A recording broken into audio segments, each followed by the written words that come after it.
for that reporting. I really appreciate it. And here with me now is the top Democrat on the Senate Armed Services Committee, Jack Reed of Rhode Island. Thank you so much for being here, Senator. First, I do want to get your reaction to the death of these 3 U.S. service members who lost their lives in this operation in Iran.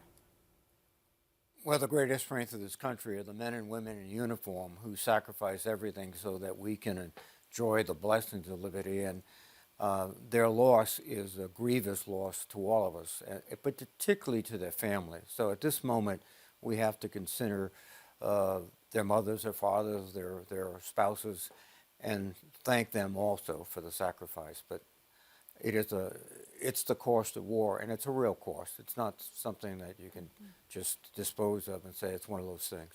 Yeah, it sure is a real cost.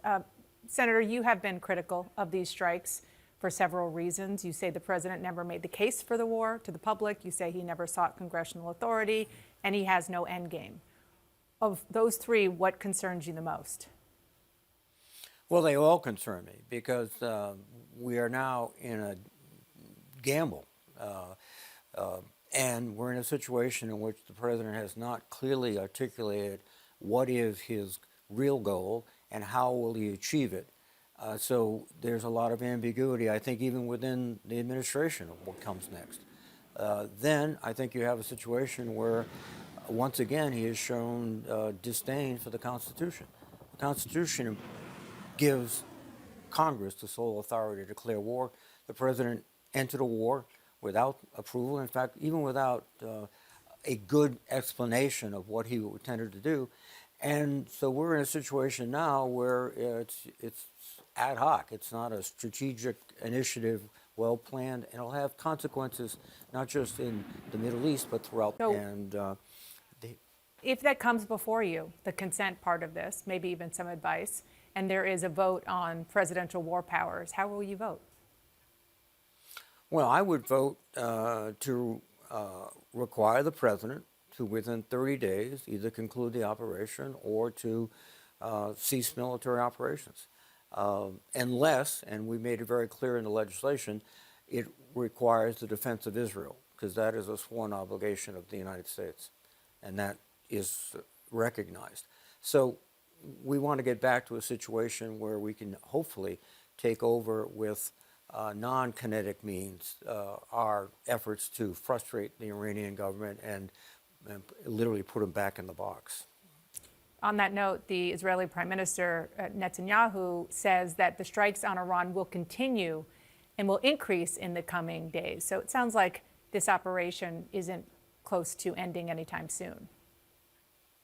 Well, I think that's right. And I think what we're seeing also, and what you vividly illustrated, is that the Iranians feel in a position that all they can do is retaliate, that if they just step aside, as they essentially did after Operation Midnight Hammer, then they will be thoroughly degraded. So this is a battle that's going to go on with more casualties, many of them innocent casualties.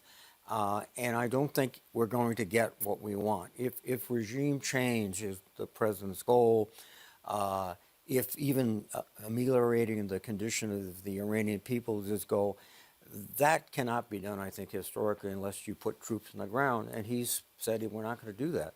You know, we bombed Europe with the 8th Air Force for years, tons and tons, and it took D-Day and a year-long struggle to finally change the regime in Berlin. Well, that's my next question is, do you think that regime change with air power alone is remotely possible?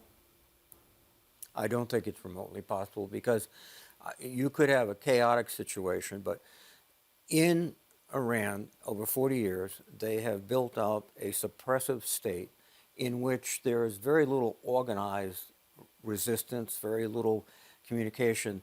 What we saw a few weeks ago was spontaneous demonstrations. In fact, you saw them last evening, some people celebrating the death of Khomeini.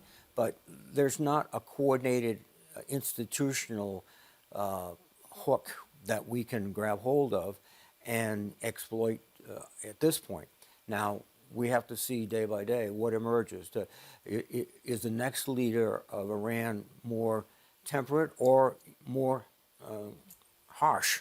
That remains to be seen. But at this point, the sense is that they're going to fight until they exhaust their munitions. And ironically, we might be in that same position. We have, as our chairman of the Joint Chiefs warned, this would be a tremendous drain on our munitions, and we might have to stop simply because we have no more effective ammunition supplies. Before I let you go, President Trump said this morning that the attacks are ahead of schedule. As the top Democrat on the Armed Services Committee, do you know what that means? What is the schedule? No, I don't think the president knows. Also, by the way, the schedule will take you to a destination. It's yet clear what destination he's seeking. If it's the, overthrow of that regime and the humanitarian uplifting of the people of Iran, we're far from ahead of schedule. Senator Jack Reed, thank you so much for being here.